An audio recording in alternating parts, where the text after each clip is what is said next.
Hi, if you hear that, that means that you've spent last hours scrolling on TikTok, looking through all of these aesthetic videos with people living their happy lives and you feel nothing. You want to feel something again, right? Like maybe cry a little or laugh until your stomach hurts. I know the feeling, which is why I'm here to recommend you short books that will make you feel alive again. With the arrival of spring, I just can't help but turn into a sentimental mess of a person. I'm very vulnerable these days, very vulnerable, and I'm not ashamed of it. I'm a drama queen, so I read accordingly. The 7 books I'm going to recommend to you are a real emotional roller coaster. They'll make you weep, they'll make you cry, they'll make you throw up. Not exactly in that order, but be sure that you will experience a wide range of emotions. Also, these are just good books and they're short, because I know a lot of you have a short attention span these days. So I try to put a little bit of order into my recommendations because something has to be in order in my life, right? We're going to start with the shortest one and we're going to end up with the longest. The first book I'm going to recommend to you is entitled Simple Passion and it's written by Annie Ernaux. It's only 67 pages long. You're gonna tell me, what can you write on these 67 pages? Some of my notes in the notes app are longer than that.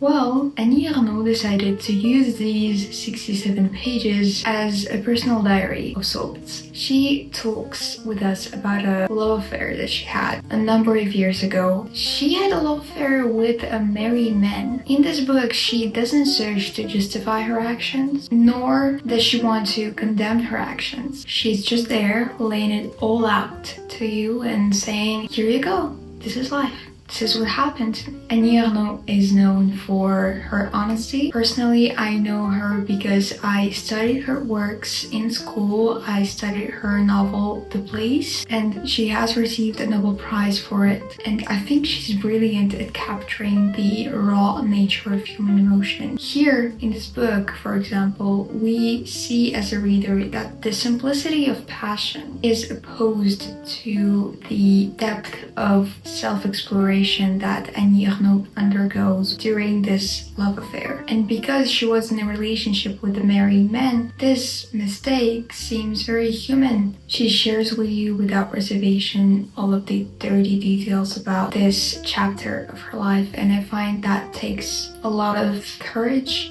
and bravery, and you have to be very talented and very gifted as a writer to be able to explore all of these emotions that you underwent. To detach oneself from these emotions takes a lot of self-work, and I really appreciated this book just because it showed that we as humans make mistakes. As I said, this book keeps being pretty objective, and so Annie Ernaux just hands you this vulnerable account and tells you, here you go, this happened with me. Next book is only 85 pages long and it's by my favorite, Mary Oliver, and this book is entitled Felicity. I don't even know if you can call it a book because it is a collection of poems, and to me nothing screams vulnerability and sensitivity more than a collection of poems, especially by Mary Oliver. I think of her as a fairy godmother of nature. She just has this presence about her. While reading her poems, you just want to breathe in all of the world that surrounds you, and you want to be reunited with the world, and you get this urge to go and walk in the forest. And this is exactly what I need after I scrolled on TikTok for at least 5 hours. In one of her interviews, Mary Oliver affirms that there are moments that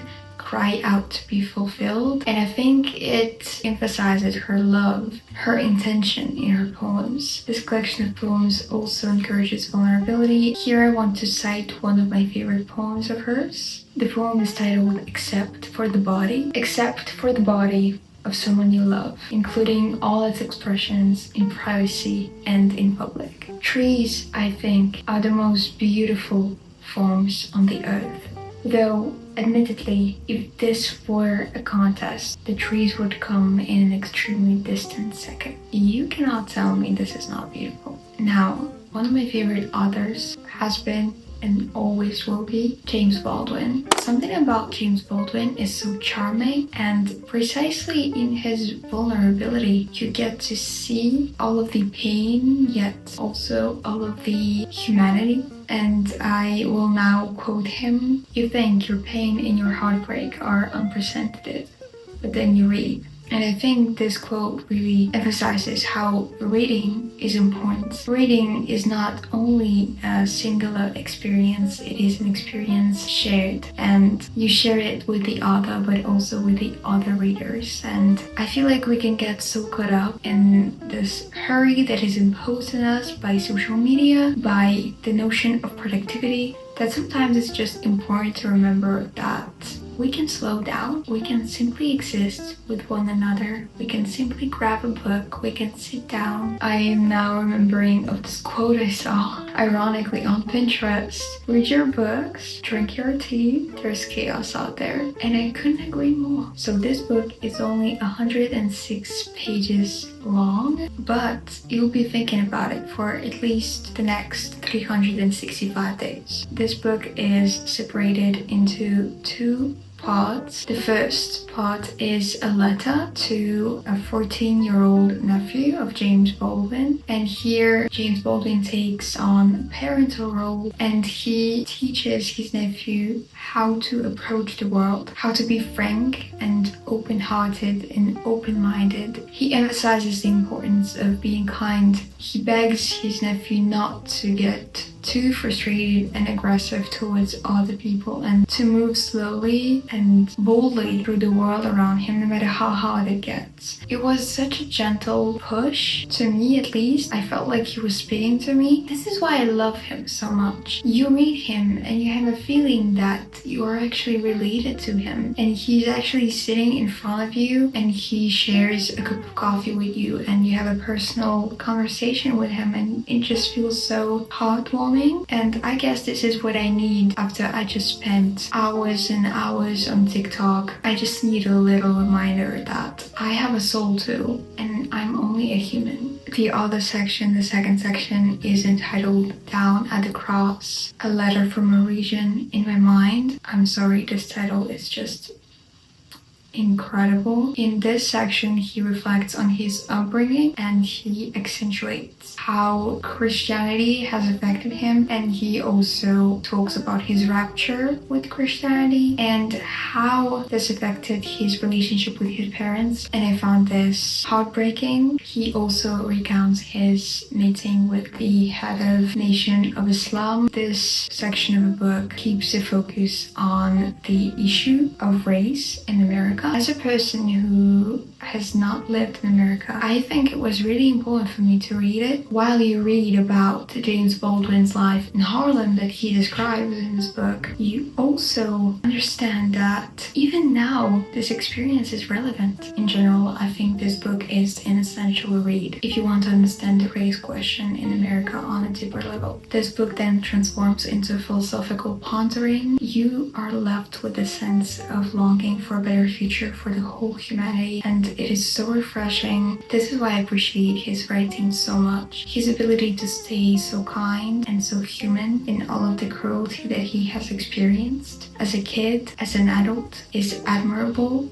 And I think everyone should read one of his works or multiple. The next book is not actually a book, but rather a script written by Marguerite Duras, and it's called Hiroshima, Mon Amour. I got acquainted with this script through my school because it was actually in my school program. The script is only 112 pages long, and it was written by Marguerite Duras, as I said, for the movie of Alain René that was made in 1959, and both this movie and this book are experimental. They do not follow a certain plot, so the focus here is not on the characters, but rather on the events and on the collective trauma that the entire world has experienced during the Second World War, and as you can gather from the title of the script, especially during the events of Hiroshima. I think it is really important to remember to keep our memory very alive now that we see that the memory is slowly being erased. Even though this book is written by Marguerite Duras, and even though it is not an autobiographical account by any means, it is not a book written by a person that has witnessed this event. It stays very much educational. It is experimental too, because we actually don't know the names of the characters. We just know that one of them is a French actress who is filming a movie about Hiroshima, and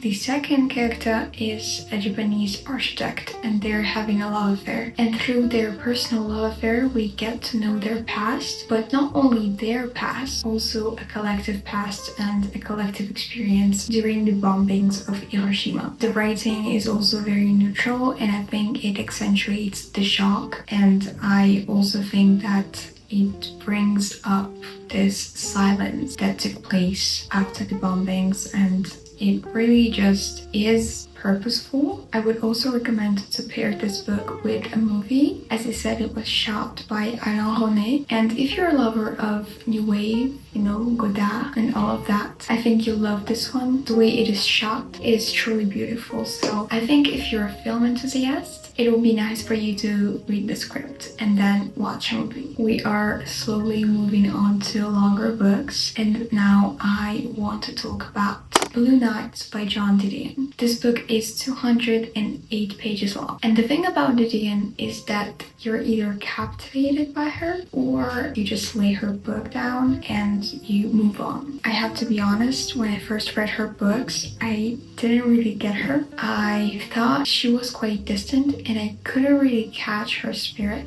And it is true, she might seem very absent-minded from her own books. She might seem very effortless, but if you get her, you cannot stop reading her. I think it's with this book that my love started for John Didion, my first read of hers being Played as It Lays, but it's with the Blue Nights that I truly just fell in love with her writings. In this book, she describes her loss. She lost her daughter. She captures her grief. As I said, she can seem very detached from her own writings. She has this distant quality to her. You have a feeling like she's slipping through your fingers, yet here she presents herself as very human. The way she chooses her words carefully, the way she lets you into this grief of hers is truly a magical experience, and an experience I would suggest to all of you. This reminded me why I love reading so much. Obviously, I am not a mother, I am a daughter, but I've never lost a child. I've never been married, and all of my relatives are in good health, so I've never experienced any loss. I think this really reminded me of how reading can be a shared experience, an experience of other people's lives that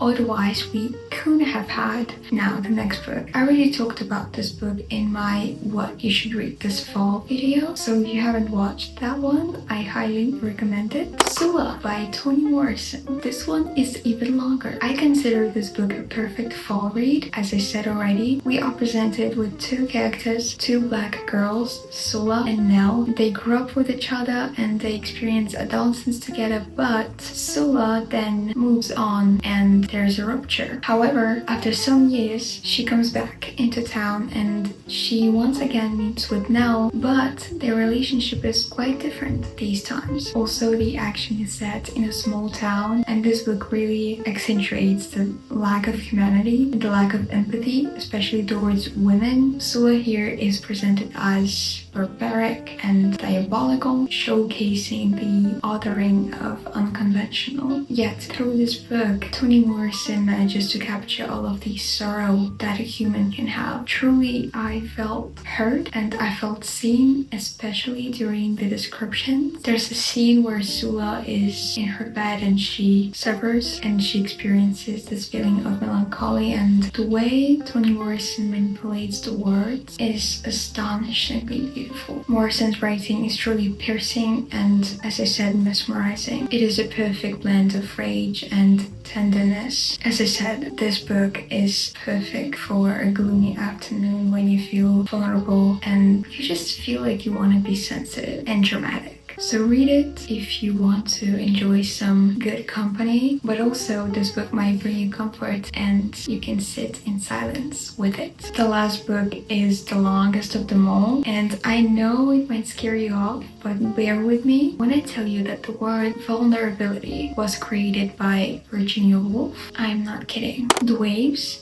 by Virginia Woolf will remain my favorite book forever. I cannot recommend it enough. So if you're not familiar with The Waves, let me introduce it. This book follows 6 characters, 3 boys and 3 girls. We follow them through their childhood, through their adolescence. They all grapple with the loss of their common friend, Percival. The way this book is written is very hard to put into words because its main purpose is to put into words and to construct the narrative around the flow of consciousness. And if you don't know, it is also a literary movement, and here you actually get to know the deepest secrets of characters, their deepest thoughts, but you actually don't know which character is this. Only after a while you start to recognize their different voices. Virginia Woolf is really brilliant at changing the tone of voice, and each time she adapts a different point of view, a different form of words, and she adapts it according to a character, but you only learn to dissect it in the middle of a book. So it can be challenging to read because in the beginning you truly don't know what is happening. The language used is truly unforgettable, and Virginia Woolf really experimented with it and was one of the first to ever do it in prose. The words create this rich sensory world around you. You can smell the lilies, you can hear the waves, and it's truly so tender, so poignant, yet also echoes with pain. I think this book perfectly translates this transition from childhood sweetness to adulthood and this bittersweet feeling that you're left with after this transition. And words truly shape the pattern of life. The pattern is that of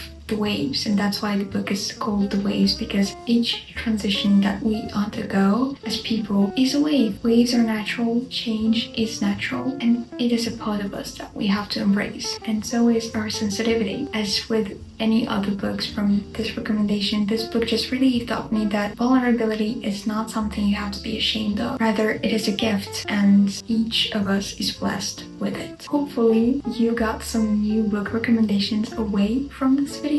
I hope you'll spend a lovely time crying over these books or laughing. Do as you will. The purpose of this video was to remind you that feeling is completely natural. Be a drama queen, be as sensitive as you want to. As you can see, tiny books have so much to offer, sometimes even more than huge ones. I don't know whether that applies to everything in life though. So anyway, if you enjoyed this video, I would really appreciate it if you gave it a like and maybe subscribe. We have a fun time here. Let me know in the comments what books are you excited to read and whether or not you have any books that made you a little bit more sensitive than you would really like. Stay sensitive, stay vulnerable, and keep reading. As always, I hope you're having a wonderful day. I wish you all the best, and bye!